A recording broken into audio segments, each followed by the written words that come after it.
وأشهد أن لا إله إلا الله وحده لا شريك له وأشهد أن محمدا عبده ورسوله أما بعد فإن خير الحديث كتاب الله وخير الهدي هدي محمد صلى الله عليه وسلم وشر الأمور محدثاتها وخير الأمور أواسطها فإن كل محدثة بدعة وكل بدعة ضلالة وكل ضلالة في النار.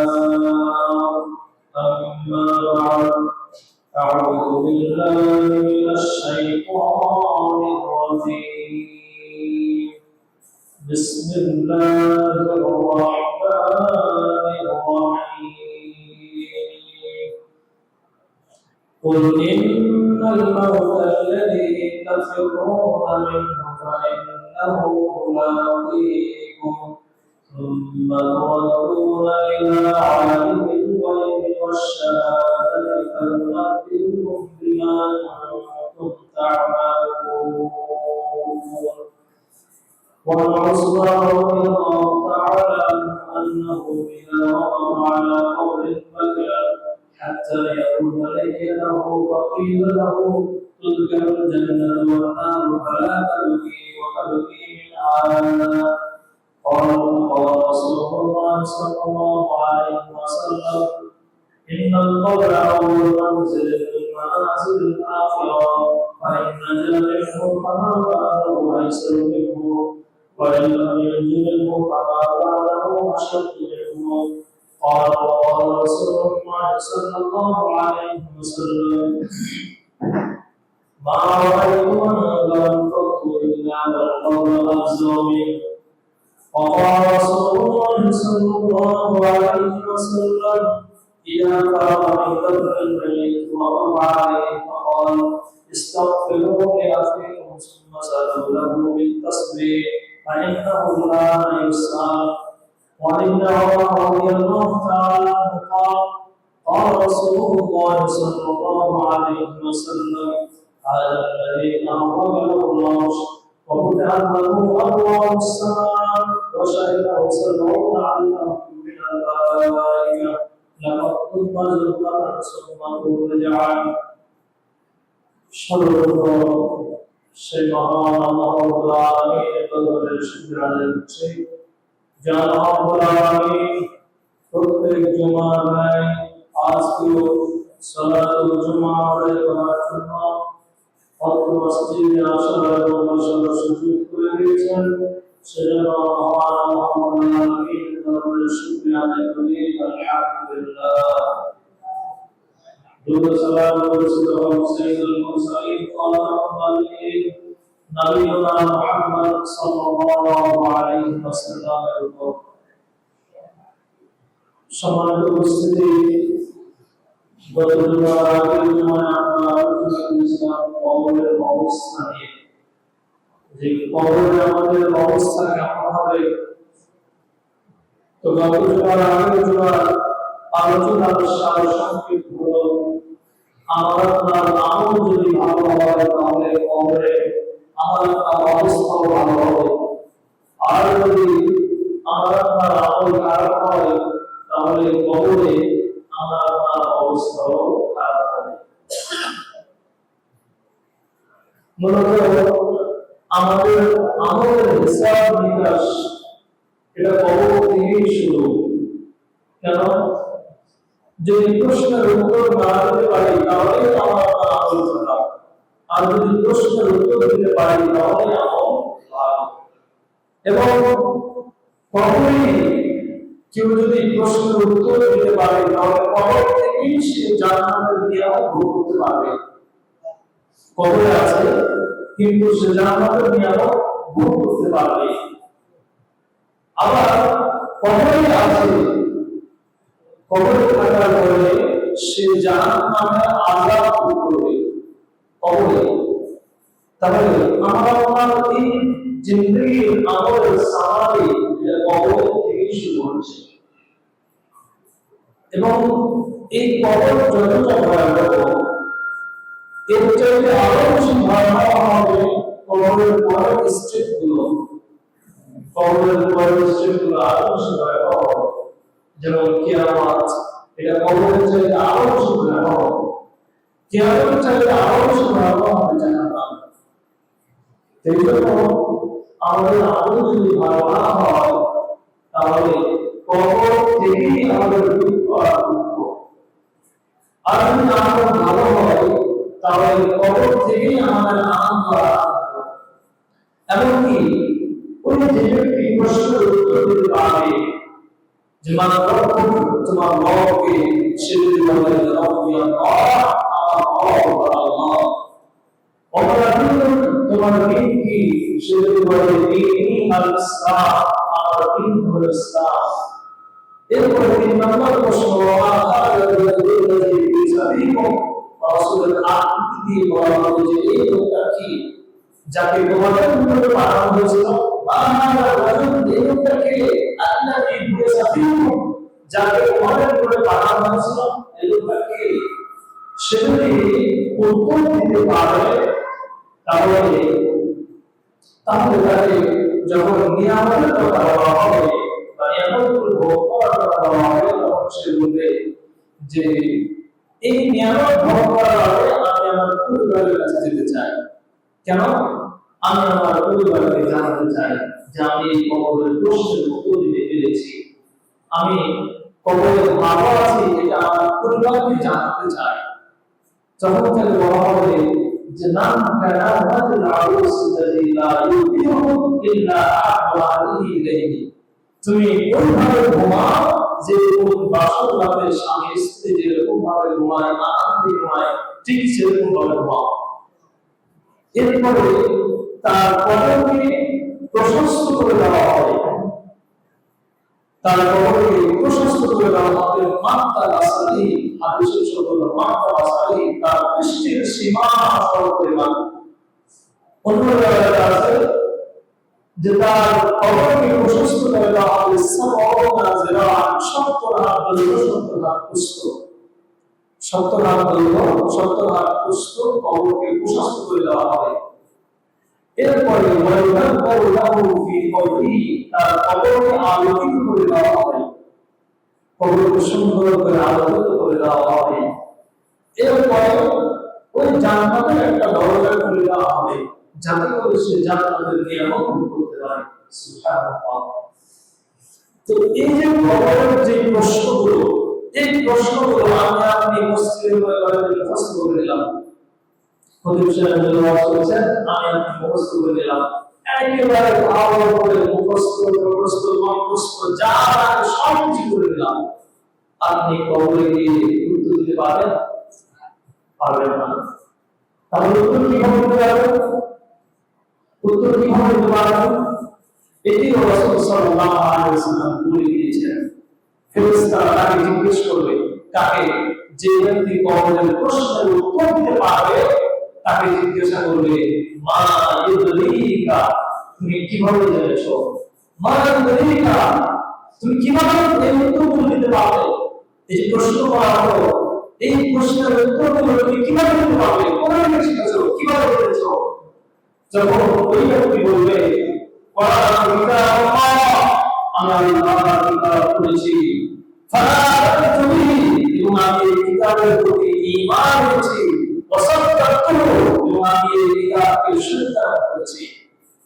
তাহলে কবরের প্রশ্নের যারা উত্তর দিতে পারবে তারা হলো সমস্ত লোক যারা আল্লাহর কিতাব পড়ে, আল্লাহর কিতাবের প্রতি ঈমান আনে।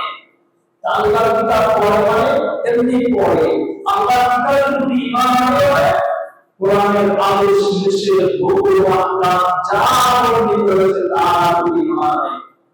আমি আপনাকে শুরু করলাম যে আলহামদুলিল্লাহ, আল্লাহর প্রতি ঈমান আল্লাহ ওয়া রাসূলিহি এবং রাসূলের প্রতি ঈমান আল্লাহ আর এই রসুলের ঈমান। আপনি যে ঈমান এনেছেন এটা বুঝবো কিভাবে? আপনার কাজ থেকে, আপনার আমল থেকে। আপনি আল্লাহর বিশ্বাস করেন বুঝবো কিভাবে? আপনার আমল থেকে, আপনার চাল চলন থেকে, আপনার চরিত্র থেকে। ভাইরা আমার, তোদের থেকে জিজ্ঞেস করা হবে ভাই তুমি কিভাবে জানলে? তখন সে বলবে জানা আল্লাহ করেছি, আল্লাহ কিতাবে তুমি ঈমান এনেছি, ঈমানের শুদ্ধ করেছি, মানে আমি এটাকে সত্য হিসাবে মেনে নিয়েছি। ভাইরা আমার, তাহলে এই কোরআন যা কিছু রয়েছে, হুকুম আহকাম আদেশ নিষেধ যা কিছু রয়েছে সব কিছু মেনে নিলেই মুক্তি পাবো। ভাইরা আমার, আজকে কোরআন পৃথিবীতে সবচেয়ে বেশি অবহেলিত বই হলো আল্লাহর কিতাব। কেন বললাম? আপনি মনে করেন যে আপনার ছেলেকে ডাক্তারে পড়াবেন, সেক্ষেত্রে ডাক্তারি লাইনে যতগুলো রয়েছে সবগুলো তাকে প্রাইভেট দিয়ে তারপরে ক্লাসে বিভিন্নভাবে শেখা।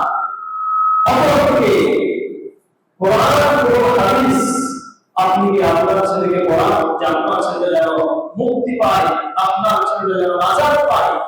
এই জন্য কি আপনার ছেলেকে কখনো কোরআন হাদিস পড়েছেন? পড়ান নাই। আপনার ছেলেকে আপনি ইঞ্জিনিয়ার লাইনে যে সমস্ত বই রয়েছে আপনি উচ্চতর থেকে উচ্চতর ডিগ্রির জন্য দেশের বাইরে পর্যন্ত পাঠান, তাহলে ইঞ্জিনিয়ার বানানোর জন্য যত বই রয়েছে আপনি সবগুলো তাকে পড়াচ্ছেন। অপরদিকে আপনার ছেলে যে কবরের আযাব থেকে বাঁচার জন্য আপনি আপনার ছেলেকে কোরআন হাদিস পড়িয়েছেন। মনে করেন তো এরকম 2-5 জন এলাকা থেকে বের করতে পারবেন যে শুধুমাত্র কবরের আযাব থেকে বান্দাকে রাজি খুশি করার জন্য কোরআন ও হাদিস পড়াইছেন বা কেউ পড়ছে এরকম কোনো নজির আছে? নাই। তাহলে আল্লাহর কিতাবের গুরুত্ব কিভাবে দিলেন? আল্লাহর কিতাবের গুরুত্ব কিভাবে দিলেন? রাসূলুল্লাহ সাল্লাল্লাহু আলাইহি ওয়াসাল্লামের মর্যাদা, রাসূল সাল্লাল্লাহু আলাইহি ওয়াসাল্লামের দাম কিভাবে দিলেন আপনি? আপনাকে এটাও জিজ্ঞাসা করা হবে ওমা হাযা ওয়াজহুল্লাযী বুইসা ফীকুম, এই লোককে যাকে তোমাদের নিকটে পাঠানো হয়েছিল। আপনি তো রাসূলকে দেখেন নাই, আপনার আমার তো জন্ম হয়েছে রাসূল সাল্লাল্লাহু আলাইহি ওয়াসাল্লাম আমাদের 1400 বছর পরে। তাহলে আপনি তো রাসূলকে দেখি নাই, তাহলে চিনব কিভাবে? চিনব আমল দিয়ে। রাসূল সাল্লাল্লাহু আলাইহি ওয়াসাল্লামকে এই দুনিয়ায় মানার মাধ্যম দিয়ে আপনি যদি রাসূল সাল্লাল্লাহু আলাইহি ওয়াসাল্লামকে মানেন, তাহলে আপনি যদি রাসূল সাল্লাল্লাহু আলাইহি ওয়াসাল্লামকে চিনতে পারবেন। আর যদি এই দুনিয়ায় আপনি রাসূল সাল্লাল্লাহু আলাইহি ওয়াসাল্লামের অবাধ্য হন, রাসূল সাল্লাল্লাহু আলাইহি ওয়াসাল্লামের বিরোধিতা করেন, তাহলে আপনি চিনতে পারবেন না। রাসূল সাল্লাল্লাহু আলাইহি ওয়াসাল্লামের বিরোধিতা মানে রাসূল সাল্লাল্লাহু আলাইহি ওয়াসাল্লাম কি আপনার জামানায় আছে যে আপনি তার বিরোধিতা করলেন? বিষয়টা কি এরকম? রাসূল সাল্লাল্লাহু আলাইহি ওয়াসাল্লামকে মানা মানে রাসূল সাল্লাল্লাহু আলাইহি ওয়াসাল্লাম আপনার সামনে আছে যে আপনি তাকে মেনে নিলে হয়ে গেল? রাসূল সাল্লাল্লাহু আলাইহি ওয়াসাল্লামের রাসূল সাল্লাল্লাহু আলাইহি ওয়াসাল্লামকে মানা মানে হলো রাসূল সাল্লাল্লাহু আলাইহি ওয়াসাল্লাম যা আদেশ করেছেন, রাসূল সাল্লাল্লাহু আলাইহি ওয়াসাল্লাম যা নিষেধ করেছেন সবগুলো মেনে নেওয়া। রাসূল সাল্লাল্লাহু আলাইহি ওয়াসাল্লামের প্রত্যেকটা উপদেশ, রাসূল সাল্লাল্লাহু আলাইহি ওয়াসাল্লামের প্রত্যেকটা নসিহত মেনে নেওয়া মানে রাসূলকে মেনে নেওয়া। রাসূল সাল্লাল্লাহু আলাইহি ওয়াসাল্লাম যা নিষেধ করে গেছেন সেগুলো পরিহার করা মানে রাসূল সাল্লাল্লাহু আলাইহি ওয়াসাল্লাম যা নিষেধ করেছেন তা পরিহার করা। ভাইরা আমার, বর্তমান বিশ্বে, আধুনিক বিশ্বে এগুলো সহজ হয়ে গেছে, সবকিছু সহজ হয়ে গেছে। আপনি এই আধুনিক বিশ্বে তার হিস্ট্রি করতে চান, আপনি মনে করেন যে কোনো অবস্থায় কোনো খ্রিস্টান ইহুদি কোনো অমুসলিমের হিস্ট্রি করবেন, সেটা আপনি আধুনিক বিশ্বে পাবেন। আপনি শুধু গুগলে লিখে সার্চ করলে চলে আসবে। রাসূল সাল্লাল্লাহু আলাইহি ওয়াসাল্লামের আদেশ নিষেধ আপনি সার্চ করলে চলে আসবে। এছাড়াও মুহাদ্দিসিনে কেরাম এত অক্লান্ত পরিশ্রম করে হাদিসের কিতাব লিখে গেলেন। হাদিসের কিতাব আমরা নামই শুনি নাই, কয়জনের বুখারী মুসলিমের নাম শুনেছি, নামটা শুনলে কয়জনের চোখে দেখেছি বুখারী মুসলিম।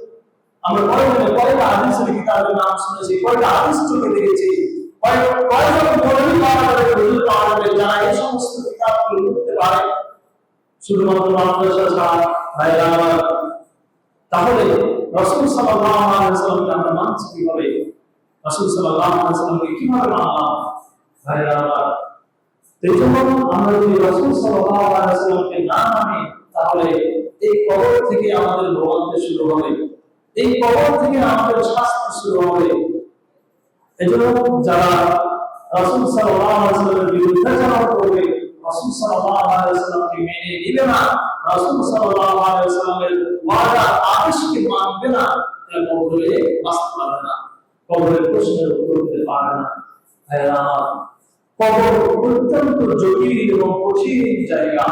কবর চাইতে ভয়াবহ জায়গা দুনিয়াতে আর নাই। কবর এত ভয়াবহ জায়গা, এত কঠিন জায়গা।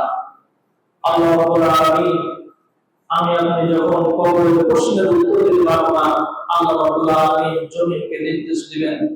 জমিনকে নির্দেশ দিবেন, জমিনকে বলবেন যে তুমি একে চাপ দাও। এই যে আত্মাটাকে তুমি চাপ দাও, যাকে কবরে রাখা হলো, জমিনকে নির্দেশ দিবেন যে তুমি একে চাপ দাও।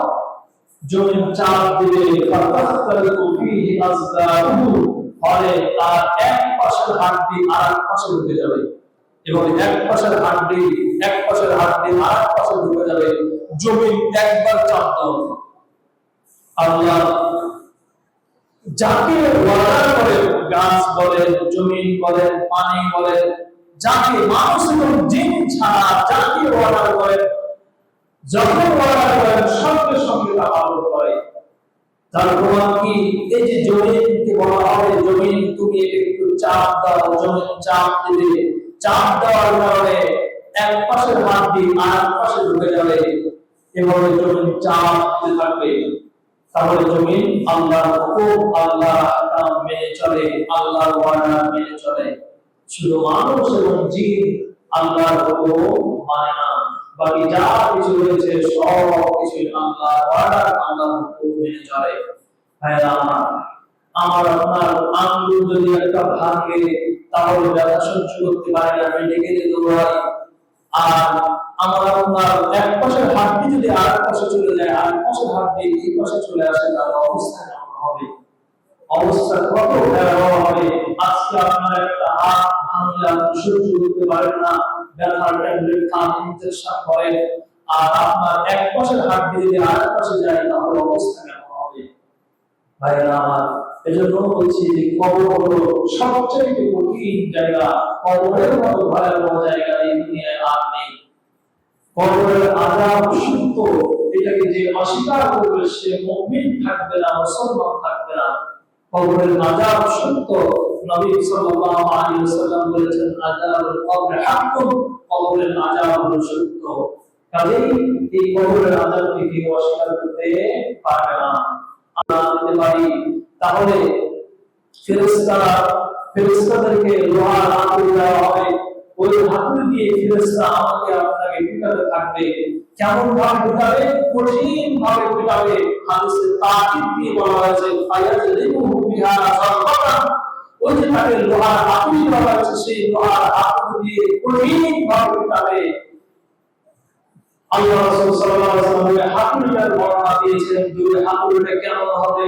লাউ সুদরা বিহা জাবাল লাসারা, ওই হাতুড়ি দিয়ে যদি কেউ পাহাড়কে মারা হয়, বাংলাদেশে যে সমস্ত পাহাড় দেখেন, এর চাইতে উঁচু উঁচু পাহাড় আল্লাহ সৃষ্টি করেছেন, বিভিন্ন রাষ্ট্রগুলো দেখতে পাবেন।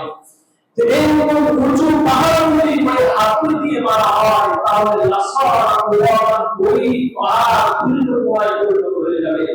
ধুলিকণা বুঝেন? ধুলিকণা হলো আপনার ঘরে টিন যদি ছিদ্র থাকে, ওই টিনের ছিদ্র দিয়ে যদি রৌদ্র আসে, তাহলে ঘরের মধ্যে দেখবেন অনেকগুলো বালুকণা ঘুরছে, উঠছে, এগুলো হলো ধুলিকণা। ওই পাহাড়কে মারলে যদি পাহাড় ধুলিকণায় পরিণত হয়ে যায়, তাহলে আমার আপনার অবস্থা কেমন হবে? রাসূল সাল্লাল্লাহু আলাইহি ওয়াসাল্লাম বলেছেন, ফাসারা তুরাবান, যখন মারা হবে, আমার কাছ থেকে মারা হবে, তখন মাটির সাথে মিশিয়ে যাবে, মাটির সাথে ধুলিকণায় পরিণত হয়ে যাবে।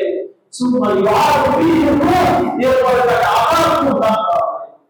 একবার মারা হলো, মাটির সাথে মিশিয়ে গেলাম, আবার রূহ দেওয়া হলো, আবার আকৃতি দান করা হলো, আবার মারা হবে।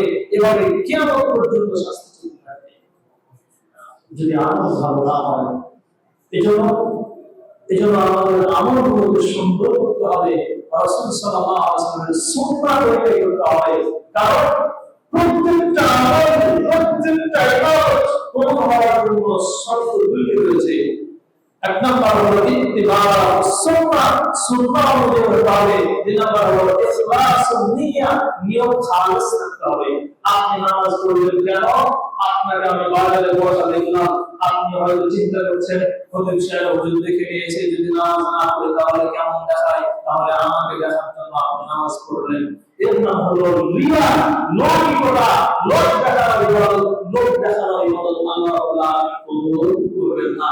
দুই নম্বর হলো ইত্তিবা সুন্নাহ। ইত্তিবা সুন্নাহ মানে হলো রাসূল সাল্লাল্লাহু আলাইহি ওয়াসাল্লামের সুন্নাতের অনুসরণ করে করা।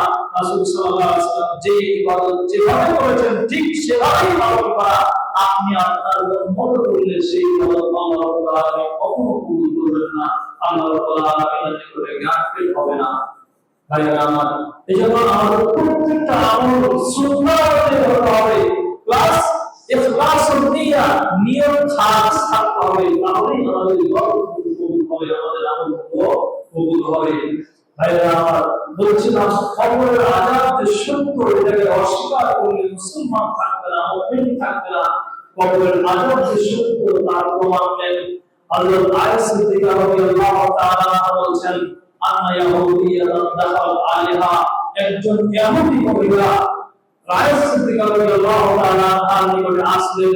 আসার পরে ফাযাকারাত আযাবাল কবরি, ওই ইহুদি মহিলা কবরের আযাব সম্পর্কে আলোচনা করলেন, উল্লেখ করলেন যে কবরের আযাব হবে, এটা কি সত্যি? আয়েশা সিদ্দিকা রাদিয়াল্লাহু তাআলা বলেন, একজন ইহুদি মহিলা আমার নিকটে আসলেন। আসার পরে কবরের আযাব সম্পর্কে জিজ্ঞাসা করলেন। তখন আয়েশা সিদ্দিকা রাদিয়াল্লাহু তাআলা বললেন, আযাবিল্লাহু আযাবাল কবর, আল্লাহ তোমাকে কবরের আযাব থেকে মুক্তি দান করুন। এই হাদিসের মধ্যে শিক্ষণীয় বিষয় হলো যে দেখেন, একজন ইহুদি মহিলা সে জিজ্ঞাসা করতে এসেছে কার কাছে? আয়েশা সিদ্দিকা রাদিয়াল্লাহু তাআলার কাছে। ওই ইহুদি মহিলার জন্য আয়েশা সিদ্দিকা রাদিয়াল্লাহু তাআলা দোয়া করছেন যে আল্লাহ তোমাকে মাফ করুন, আল্লাহ তোমাকে কবরের আযাব থেকে রক্ষা করুন, দোয়া করছেন। আর আমরা মুসলমান আছি মারামারি নিয়ে। সাহাবায়ে কেরামের চরিত্র, মুহাদ্দিসিনে কেরামের চরিত্র, আর প্রবন্ধ আলেমের চরিত্র কেমন ছিল দেখেন। একজন জিজ্ঞাসা করছে, আর আমাকে যখন কেউ জিজ্ঞাসা করতে আসছে তখন আমি তার চোদ্দ প্রশ্ন উত্তর করে দিচ্ছি। তাই আমার যে এই হাদিসের মধ্যে শিক্ষণীয় হলো যে আয়েশা সিদ্দিকা রাদিয়াল্লাহু তাআলার কাছে কবরের আযাব সম্পর্কে জিজ্ঞাসা করলেন, উনি তার জন্য দোয়া করছেন যে আল্লাহ তোমাকে কবরের আযাব থেকে রক্ষা করুন, আল্লাহ তোমাকে কবরের আযাব থেকে মাফ করুন। এরপরে মাসাল আয়েশা রাসূলুল্লাহ সাল্লাল্লাহু আলাইহি ওয়াসাল্লাম আয়েশা সিদ্দিকা রাদিয়াল্লাহু তাআলা কবরের আযাব সম্পর্কে রাসূল সাল্লাল্লাহু আলাইহি ওয়াসাল্লামকে জিজ্ঞাসা করলেন। তখন রাসূল সাল্লাল্লাহু আলাইহি ওয়াসাল্লাম বললেন, না আযাবুল কবর হাক্কুন, কবরের আযাব হলো সত্য। এই যে রাসূল সাল্লাল্লাহু আলাইহি ওয়াসাল্লাম বললেন কবরের আযাব হলো সত্য। আমাদের যে ব্যক্তি কবরের আযাবকে অস্বীকার করবে সে মুসলমান থাকবে না। ভাইরা আমার, এরপরে আয়েশা সিদ্দিকা রাদিয়াল্লাহু তাআলা বলেন, আমা রাআইতু রাসূলুল্লাহ সাল্লাল্লাহু আলাইহি ওয়াসাল্লাম সাল্লা সালাতান ইল্লা আউযু বিল্লাহি মিন আযাবিল কবর। আয়েশা সিদ্দিকা রাদিয়াল্লাহু তাআলা বলেন, এরপরে এই জিজ্ঞাসার পরে আমি রাসূল সাল্লাল্লাহু আলাইহি ওয়াসাল্লামকে এমন কোন সালাত আদায় করতে দেখি নাই যে সালাতের পরে রাসূল সাল্লাল্লাহু আলাইহি ওয়াসাল্লাম কবরের আযাব থেকে পানাহ চেয়েছেন। তার মানে রাসূল সাল্লাল্লাহু আলাইহি ওয়াসাল্লাম যত ওয়াক্ত সালাত আদায় করেছেন, প্রত্যেক ওয়াক্ত সালাতের পরেই কবরের আযাব থেকে পানাহ চেয়েছেন, মুক্তি চেয়েছেন। আমি আপনি কতবার করতে চাই? রাসূল সাল্লাল্লাহু আলাইহি ওয়াসাল্লাম বলেন, রাসূল সাল্লাল্লাহু আলাইহি ওয়াসাল্লাম এমন ব্যক্তি যার আগের পিছের সকল গুনাহকে মাফ করে দেওয়া হয়েছে, তার পরেও তিনি যত ওয়াক্ত সালাত আদায় করছেন, সব ওয়াক্ত সালাতের পরেই তিনি কবরের আযাব থেকে মুক্তি চাচ্ছেন। আমি আপনি কতবার করতে চাই? আমি আপনি কতবার করতে চাই? ভাইরা আমার, তাহলে রাসূল সাল্লাল্লাহু আলাইহি ওয়াসাল্লাম প্রত্যেক ওয়াক্ত সালাতের পরে কবরের আযাব থেকে মুক্তি চেয়েছেন। আর রাসূল সাল্লাল্লাহু আলাইহি ওয়াসাল্লাম আবু হুরায়রা রাদিয়াল্লাহু তাআলা বলেন, কানা রাসূলুল্লাহ সাল্লাল্লাহু আলাইহি ওয়াসাল্লাম ইয়াদউ, আল্লাহ রাসূল সাল্লাল্লাহু আলাইহি ওয়াসাল্লাম দোয়া করতেন, আল্লাহুম্মা ইন্নী আউযু বিকা মিন আযাবিল কবর, হে আল্লাহ আমি আপনার নিকটে কবরের আযাব থেকে পানাহ চাই। বলেন, আল্লাহুম্মা ইন্নী আউযু বিকা মিন আযাবিল কবর, হে আল্লাহ আমি আপনার নিকট কবরের আযাব থেকে পানাহ চাই, মুক্তি চাই। এই দোয়া রাসূল সাল্লাল্লাহু আলাইহি ওয়াসাল্লাম প্রত্যেক নামাজের পরে করতেন। আমি আর কতবার করি? ভাইরা আমার, সাহাবায়ে কবরকে কত ভয় পেতেন, সাহাবায়ে কবরকে কত ভয় পেতেন। ওসমান রাদিয়াল্লাহু তাআলা একটা ঘটনা বলি তাহলে বুঝবেন।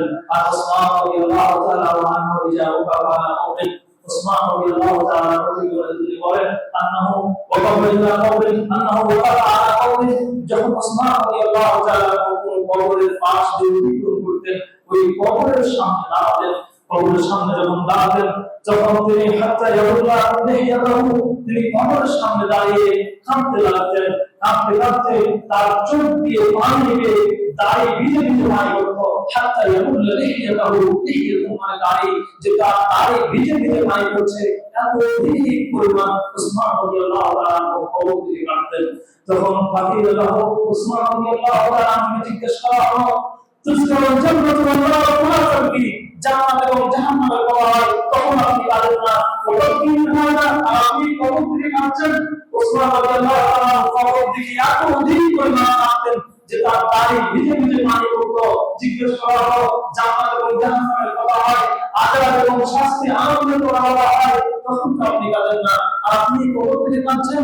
তখন ওসমান রাদিয়াল্লাহু তাআলা বলছেন, إن رسول الله صلى الله عليه وسلم قال নিশ্চয় রাসূল সাল্লাল্লাহু আলাইহি ওয়াসাল্লাম বলেছেন, ইন্নাল কবরা আউয়ালু মানজিলিন মিন মানাজিলিল আখিরাহ।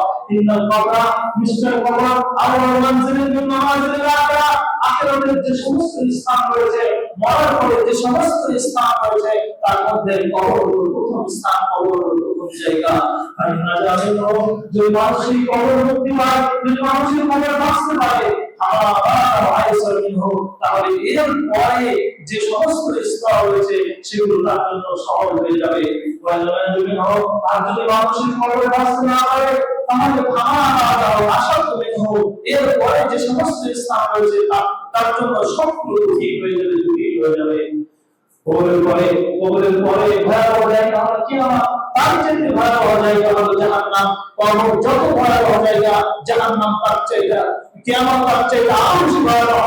কিয়ামত যত ভয়াবহ, জাহান্নাম তার চেয়ে আরো বেশি ভয়াবহ। জাহান্নাম যত ভয়াবহ, কিয়ামত তার চেয়ে একটু কম। কিয়ামত যত বেশি ভয়াবহ, কবর তার চেয়ে একটু কম। কবর কত ভয়াবহ আপনি বুঝেন। এরপরে রাসূল সাল্লাল্লাহু আলাইহি ওয়াসাল্লাম একটি কথা বলেন, ওয়া রাসূলুল্লাহ সাল্লাল্লাহু আলাইহি ওয়াসাল্লাম উসমান রাদিয়াল্লাহু তাআলা বলেছেন, এবং রাসূল সাল্লাল্লাহু আলাইহি ওয়াসাল্লাম এটাও বলেছেন। রাসূল সাল্লাল্লাহু আলাইহি ওয়াসাল্লাম বলেন, মা রাআইতু মানজারান ফাকুলিল্লাহু মাওলা রাসূলুহু। আমি আমার জীবনে কবরের চাইতে ভয়াবহ জায়গা আর কখনো দেখি নাই। রাসূল সাল্লাল্লাহু আলাইহি ওয়াসাল্লাম বলেছেন, আমি আমার জীবনে যত দৃশ্য দেখেছি, আমি আমার জীবনে যা কিছু দেখেছি, এই দুই চোখ দিয়ে যা কিছু দেখেছি, কবরের চাইতে ভয়াবহ জায়গা আমি আর দেখি নাই। রাসূল সাল্লাল্লাহু আলাইহি ওয়াসাল্লাম বলেছেন, কবরের চাইতে ভয়াবহ জায়গা আমি আর কিছু দেখি নাই। তাহলে কবর কত ভয়াবহ, কবর কত ভয়াবহ। রাসূল সাল্লাল্লাহু আলাইহি ওয়াসাল্লাম বলেছেন, আমি দুনিয়ায় যা কিছু দেখেছি, কবরের চাইতে ভয়াবহ জায়গা দেখি নাই। তাহলে কবর যদি এত ভয়াবহ হয়, তাহলে জাহান্নাম কত ভয়াবহ হবে। জাহান্নাম যদি এত ভয়াবহ হয়, তাহলে কিয়ামত কত ভয়াবহ হবে। একটা আরেকটার থেকে বেশি ভয়াবহ। ভাইরা আমার, এজন্য কবরের আযাব থেকে আমাদেরকে বাঁচতে হবে। একজন সাহাবী, আল্লাহর নবীর সাহাবী সাদ ইবনে মুআয রাদিয়াল্লাহু তাআলা আনহু, সাদ ইবনে মুআয রাদিয়াল্লাহু তাআলা আনহু এত সম্মানিত সাহাবী, যার জানাজায় ৭০,০০০ ফেরেশতা উপস্থিত হয়েছিল, যার মৃত্যুতে আল্লাহ রাব্বুল আলামিন আসমানের দরজা খুলে দিয়েছিলেন। সাদ ইবনে মুআয রাদিয়াল্লাহু তাআলা এত সম্মানিত যে তার জানাজায় ৭০,০০০ ফেরেশতা উপস্থিত হয়েছিল, যার মৃত্যুতে আল্লাহ রাব্বুল আলামিন আসমানের দরজা খুলে দিয়েছিলেন। এত সম্মানিত সাহাবী, তার কবরকে সংকীর্ণ করে দেওয়া হয়েছিল।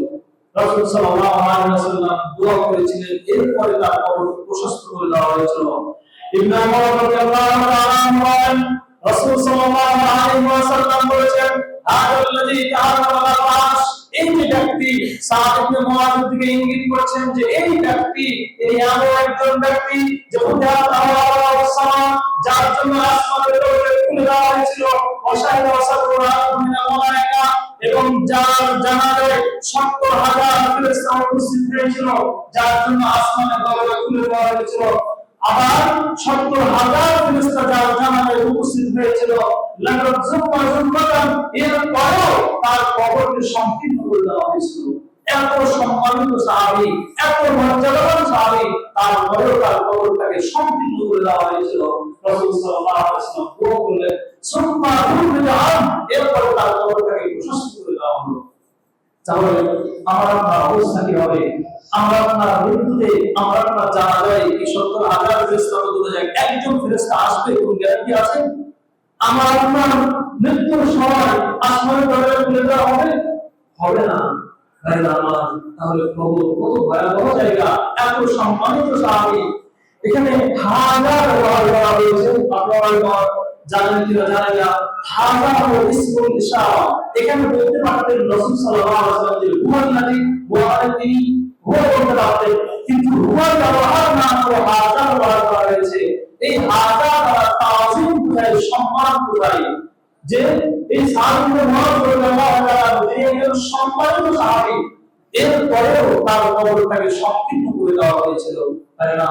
কবর তাহলে কত ভয়াবহ জায়গা, কবর কত কঠিন জায়গা। আর আমার আপনার কাছে কবর মানে কিছুই না। এই দুনিয়ায় আছি, খাচ্ছি, ঘুমাচ্ছি, মন যা চাইছে তাই করছি, একদিন হঠাৎ মরে যাবো, সবাই মিলে আমাকে দাফন করে দেবে, শেষ। এটাই তো। নইলে দেখা যায়, অনেক সময় দেখা যায় যে দাফন করে আসছে, সে দাফন করে আসছে, জানাজা করছে, দাফন করে তারপরে সিগারেট টানতেছে। আমি দেখি অবাক হই, কি আদি মুসলিম আমরা, কেমন মুসলমান। সাহাবায়ে কেরাম কবর থেকে কেঁদে কেঁদে দাড়ি ভিজে যাচ্ছে, আর আমার আপনার মধ্যে কোনো অবশেষে না হয় না। আসমা বিনতে আবু বকর রাদিয়াল্লাহু তাআলা আনহা থেকে বর্ণিত, আসমা বিনতে আবু বকরের আসমা রাদিয়াল্লাহু তাআলা আনহা বলেন, কোন নবী সাল্লাল্লাহু আলাইহি ওয়াসাল্লাম খতিবান, আল্লাহর নবী একদিন খতিব হিসেবে দাঁড়ালেন। খতিব মানে বক্তব্য দানকারী, খতিব মানে ওয়াইজ। খতিব হিসেবে তিনি দাঁড়ালেন। দাঁড়ানোর পরে ফাযাকারা ফিতনাতাল কবরিল্লাতী ইফতারু ফিহা আল-কবর, ওই কবরের ফিতনা সম্পর্কে তিনি আলোচনা করলেন, যেই কবরের ফিতনায় প্রত্যেকটা মানুষ পতিত হবে। ফাযাকারা ফিতনাতাল কবর, কবরের ওই ফিতনা সম্পর্কে তিনি আলোচনা করলেন, আল্লাযী ফিহা আল-মাউ, যেই ফিতনায় প্রত্যেকটা মানুষ পতিত হবে। কবরের ফিতনা, যখন রাসূল সাল্লাল্লাহু আলাইহি ওয়াসাল্লাম এই কবরের ফিতনা, কবরের অবস্থা, এই কবরের অবস্থাকে রাসূল সাল্লাল্লাহু আলাইহি ওয়াসাল্লাম যখন আলোচনা করলেন, মুসলমান যখন যখন এটা রাসূল সাল্লাল্লাহু আলাইহি ওয়াসাল্লাম উল্লেখ করলেন, দজ্জাল মুসলিমুনা রাজ্জালান, সাহাবায়ে কেরাম হাওমাও বলে কান্নাকাটি শুরু করলেন। রাসূল সাল্লাল্লাহু আলাইহি ওয়াসাল্লাম যখন কবরের অবস্থা সাহাবায়ে কেরামের সামনে আলোচনা করলেন, সাহাবায়ে কেরাম হাওমাও বলে কান্না শুরু করলেন। আর আমি আপনি কবর দিয়ে এসে সুন্দর করে একটা ব্যবসা, একটা সিয়ার, আর কত নাম আছে এগুলো ধরে দিচ্ছি। তাই না? আমাদের মধ্যে ভুলই অবসূচনা নেই যে এই যে কবর দ্বারা আস্তে আস্তে চলে গেলো, আমি তো হতে পারে যে এখন চলে যেতে পারি, বা আমি আলোচনা চলে যেতে পারি। এমনও হতে পারে যে এই আলোচনা আপনার জীবনের শেষ আলোচনা, আপনার জীবনে আর আলোচনা করতে না, আপনি আর আলোচনা শুনবেন না, এটাও হতে পারে। তাই আমার রাসূল সাল্লাল্লাহু আলাইহি ওয়াসাল্লাম একবার দাফন করে শেষ হলেন। ওসমান রাদিয়াল্লাহু তাআলা তিনি বলেন, কান নবী সাল্লাল্লাহু আলাইহি ওয়াসাল্লাম ইজা ফারাগা মিন দাফনিল মাইয়িত, আল্লাহ নবী সাল্লাল্লাহু আলাইহি ওয়াসাল্লাম মাইয়িতকে দাফন করার পরে ফারিগ হলেন মানে শেষ করলেন, দাফন শেষ করলেন। শেষ করার পরে ওয়াকাফা আলাইহি, ওই কবরের পাশে একটু দাঁড়ালেন, অবস্থান করলেন। অবস্থান করার পরে বলছেন, সাহাবায়ে কেরাম বলছেন, ইস্তাগফিরু লিআখিকুম, তোমরা তোমাদের ভাইয়ের জন্য একটু ক্ষমা চাও। ইস্তাগফিরু, তোমরা ক্ষমা চাও, লিআখিকুম, তোমাদের ভাইয়ের জন্য।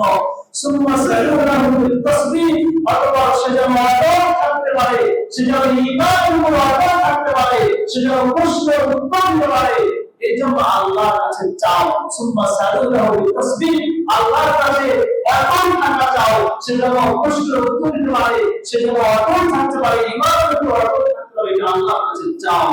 এরপরে রাসূল সাল্লাল্লাহু আলাইহি ওয়াসাল্লাম বলেছেন যে ফারিদাউল আনা ইসআলু, কেননা এখনই তাকে প্রশ্ন করা হবে। প্রশ্ন কখন করা হবে? দাফন কাফন শেষ করে যখন আমরা চলে আসি তখন তাকে প্রশ্ন করা হয়। গত জুমার আগের সময় বলেছিলাম যে মাইয়ের আমরা চলে আসি, এই চলে আসার জুতার যে শব্দ এটা মাইয়ের শুনতে পাই, এই অবস্থায় তার নিকটে ফেরেশতা আসে। ফেরেশতা আসার পরে তাকে প্রশ্নগুলো করে। আরেকটা হাদিস বলে আজকে শেষ করব। রাসূল সাল্লাল্লাহু আলাইহি ওয়াসাল্লামের এক সাহাবী আওস বিন খুবরি রাদিয়াল্লাহু তাআলা আনহু তিনি বলেন, রাসূল সাল্লাল্লাহু আলাইহি ওয়াসাল্লাম বলেছেন, আকসিরু লিকাহাল মিন লাজ্জাতিল মাউত, দুনিয়ার স্বাদ ধ্বংসকারী মৃত্যু সম্পর্কে তোমরা বেশি বেশি স্মরণ করো। আকসিরু লিকাহাল মিন লাজ্জাতিল মাউত, এই দুনিয়ার স্বাদ ভক্ষণকারী মৃত্যু সম্পর্কে তোমরা বেশি বেশি স্মরণ করো। কেন? ফাইন্নাহু লাম ইয়াতি আলাল কবরি ইয়াউম, কেন কবরের উপরে এমন কোন দিন আসে না যেদিন ইল্লা তাকাল্লামা, যেদিন সে বলে না। কবর কথা বলে, জমিন কথা বলে, আমরা শুনি না, কিন্তু কবর কথা বলে। কবরের উপরে যতদিন যায় মানে প্রত্যেক দিন কবর কথা বলে। কি বলে যায়? কবর বলে, আনা বাইতুল ওয়াহদা, আমি একাকী ঘর।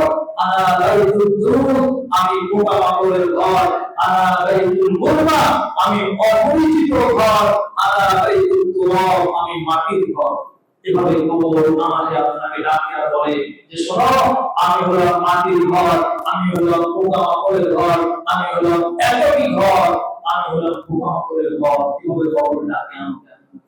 আমি আপনি শুনি না, কিন্তু কবর প্রত্যেক দিন ডাকে, আনা বাইতুল ওয়াহদা, আমি একাকী ঘর। আনা বাইতুদ দুর, আমি পোকামাকড়ের ঘর। আনা বাইতুল গুরবা, আমি অপরিচিত ঘর। আনা বাইতুত তুরাব, আমি মাটির ঘর। এখানে লিফট নাই, এখানে কম্বল নাই, এখানে আমি মাটির ঘর, এখানে মাটিতে শুতে হবে। কবর প্রত্যেক দিন আমাকে আপনাকে ডাকে। ভাইরা আমার, এজন্য কবর হলো ভয়াবহ জায়গা, কঠিন জায়গা। এজন্য এই কবরের শাস্তি থেকে বাঁচতে হলে আমাদের আমল ভালো থাকতে হবে, আমল ভালো করতে হবে। নতুবা এই কবরের আযাব থেকে আমরা পানা পাবো না। কবরের আযাব থেকে পানা পেতে হলে আমাদেরকে সুন্নাহ অনুযায়ী আমল করতে হবে। সুন্নাহ অনুযায়ী আমাদের প্রত্যেকটা আমল করতে হবে। রাসূল সাল্লাল্লাহু আলাইহি ওয়াসাল্লামের দেখানো পদ্ধতি অনুযায়ী আমল করতে হবে। নতুবা আমরা বাঁচতে পারবো না। আল্লাহ রাব্বুল আলামিন আমাদের সকলকে কবরের আযাব থেকে মুক্তি দান করুন। আমিন। আল্লাহ রাব্বুল আলামিন আমাদের আমলগুলোকে কবুল করুন। আমিন। আল্লাহ রাব্বুল আলামিন আমাদের জিন্দেগির যে সমস্ত ভুল ত্রুটি হচ্ছে সেই ভুল ত্রুটিগুলো ক্ষমা করে দিন। আমিন। আজকের মতো এখানেই আমি আমার জুমার সংক্ষিপ্ত আলোচনা শেষ করছি। সুবহানাকা আল্লাহুম্মা ওয়া বিহামদিক, আশহাদু আল্লা ইলাহা ইল্লা আনতা, আস্তাগফিরুকা ওয়া আতুবু ইলাইক।